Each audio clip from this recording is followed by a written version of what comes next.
Hello दोस्तों। शुरुआत करते हैं आज के सेशन की। हाल ही में गिर राष्ट्रीय उद्यान में 8 शेर शावकों की मृत्यु के कारण चर्चा में रहा बेबेसियोसिस रोग किस प्रकार का रोग है? तो ये रोग है परजीवी परजीवी रोग, पैरासिटिक।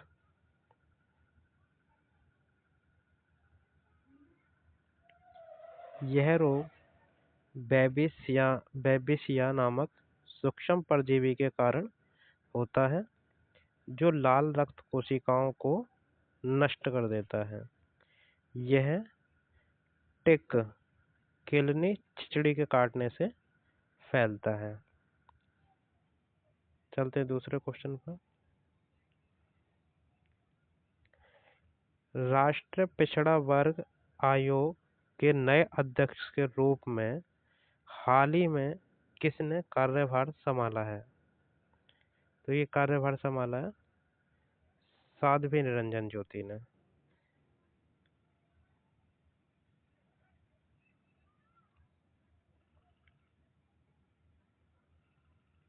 पूर्व केंद्रीय मंत्री साध्वी निरंजन ज्योति को राष्ट्रीय पिछड़ा वर्ग आयोग का नया अध्यक्ष नियुक्त किया गया है, जो पिछड़े वर्गों के सामाजिक शैक्षिक कल्याण के लिए काम करता है। चलते तीसरे क्वेश्चन पर। सीमा सुरक्षा को अधिक अभेद्य बनाने के लिए भारत सरकार द्वारा सीमा सुरक्षा बल के सहयोग से किस नए बहुस्तरीय सुरक्षा ढांचे की शुरुआत की गई है? तो ये की गई है क्वाड्रेंगुलर सिक्योरिटी ग्रिड।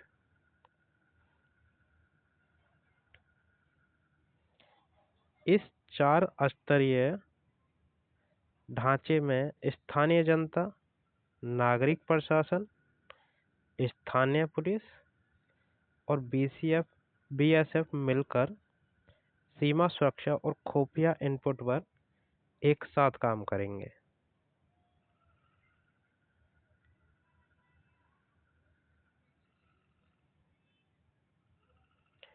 लावारिस बैंक जमा और बीमा दावों को एक ही स्थान पर खोजने के लिए पब्लिक सेक्टर बैंक अलायंस (पीएसबीए) द्वारा कौन सा एकीकृत मंच लॉन्च किया गया है? तो ये किया गया है अदावकृत वित्तीय परिसंपत्तियों के लिए कॉमन लैंडिंग पोर्टल। इस पोर्टल की मदद से नागरिक विभिन्न बैंकों और बीमा कंपनियों में वर्षों से बिना दावे के पड़ी अपनी या अपने पूर्वजों की धनराशियों का आसानी से पता लगा सकेंगे। चलते 5वें क्वेश्चन पर। हाल ही में भारत और सिंगापुर के बीच 16वां रक्षा नीति संवाद आयोजित हुआ है। सिंगापुर निम्नलिखित में से किस क्षेत्रीय संगठन का एक प्रमुख सदस्य है? तो ये है आसियान का। इम्पोर्टेंट यहाँ ये हो जाता है कि 16वां रक्षा नीति संवाद कहाँ कहाँ और किन के बीच आयोजित हुआ है? तो ये हुआ है सिंगापुर में और भारत और सिंगापुर के बीच।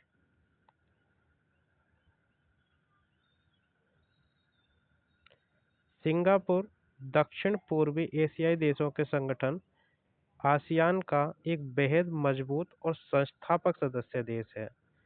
भारत सिंगापुर रक्षा संवाद नई दिल्ली में आयोजित हुआ है। नई दिल्ली है।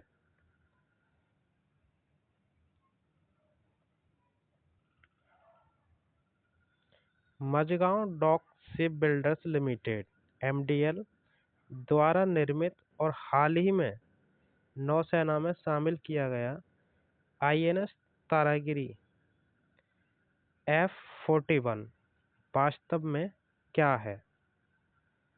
परमाणु संचालित पनडुब्बी, विमान वाहक पोत, स्टील्थ गाइडेड मिसाइल फ्रिगेट या torpedo launch vessel.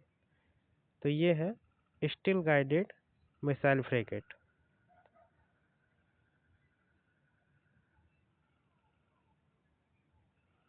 Project 17A के तहत बना यह एक आधुनिक युद्धपोत है। इसकी स्टील्थ तकनीक के कारण यह दुश्मनों के रडार की पकड़ में नहीं आता है और ये खतरनाक मिसाइलों से लैस है। 7वां क्वेश्चन,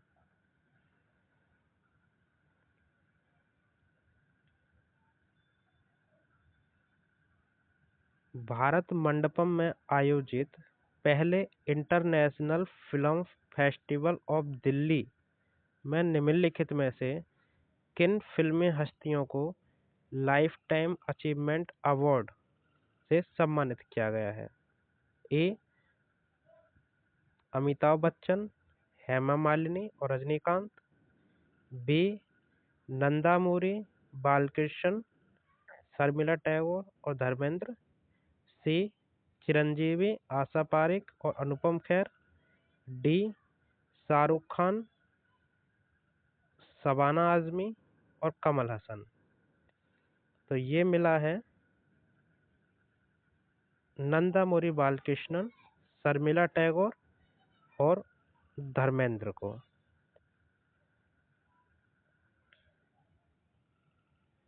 भारतीय सिनेमा में लंबे समय तक उत्कृष्ट योगदान देने के लिए दिल्ली में आयोजित पहले अंतर्राष्ट्रीय फिल्म महोत्सव में इन तीनों दिग्गज कलाकारों को सर्वोच्च सम्मान दिया गया है। चलते 8वें क्वेश्चन पे।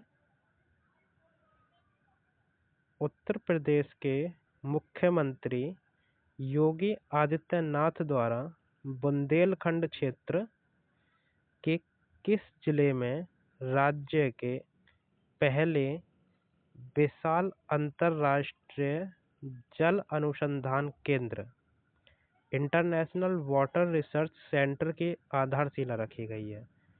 झांसी, बी महोबा, सी बांदा, डी हमीरपुर। तो ये रखी गई है महोबा में।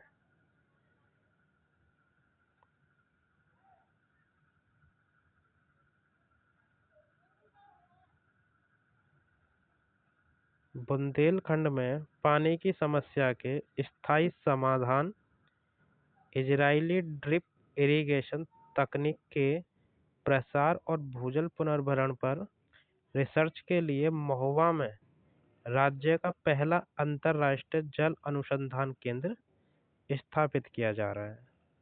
ये क्वेश्चन मोस्ट इम्पोर्टेंट है।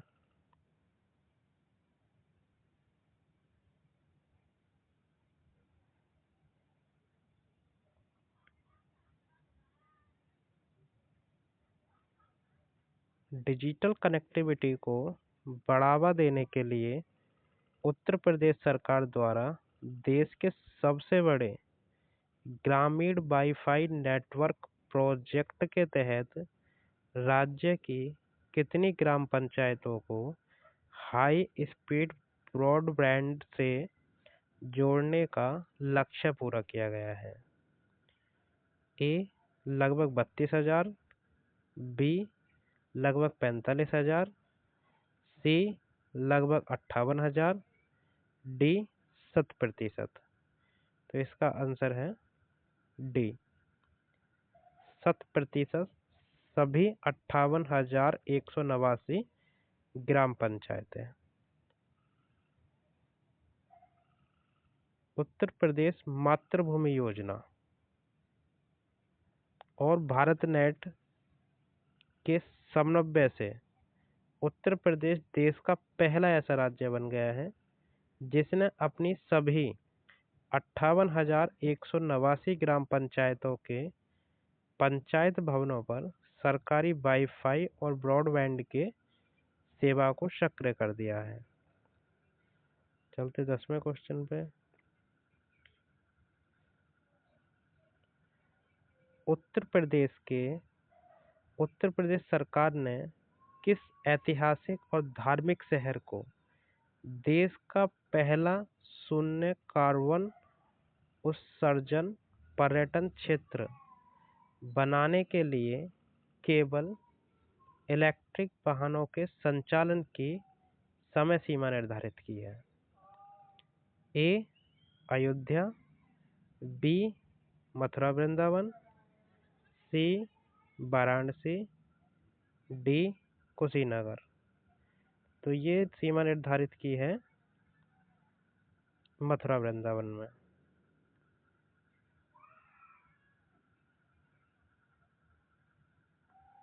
राष्ट्रीय हरित अधिकरण एनजीटी के सहयोग से उत्तर प्रदेश सरकार ने मथुरा वृंदावन के मुख्य परिक्रमा मार्गों और मंदिर क्षेत्रों के कार्बन मुक्त बनाने के लिए इस बड़ी परियोजना को लागू किया है, जिसके तहत डीजल पेट्रोल के सार्वजनिक वाहनों को पूरी तरह प्रतिबंधित किया जा रहा है।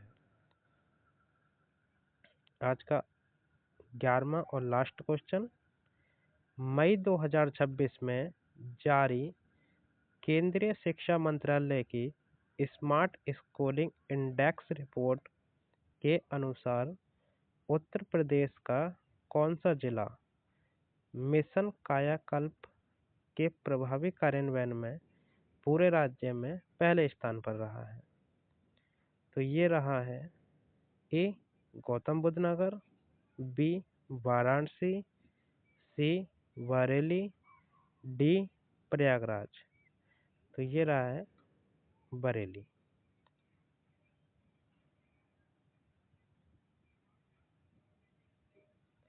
बरेली जिले ने अपने प्राथमिक और उच्च प्राथमिक विद्यालयों के 100% स्मार्ट क्लासरूम, डिजिटल लाइब्रेरी और इंफ्रास्ट्रक्चर के आधुनिकीकरण के कारण मिशन कायाकल्प रैंकिंग में राज्य में सर्वोच्च स्थान प्राप्त किया है। तो आज का सेशन इतना ही है। उम्मीद करता हूँ आपको अच्छा लगा होगा। अगर आपको इन क्वेश्चनों के सिर्फ क्वेश्चन पीडीएफ चाहिए तो मैं डिस्क्रिप्शन में इसका लिंक डाल दूंगा। आप टेलीग्राम पर जाके उस पीडीएफ को डाउनलोड कर सकते हैं और प्रिंट निकलवा कर उसकी प्रैक्टिस कर सकते हैं। धन्यवाद।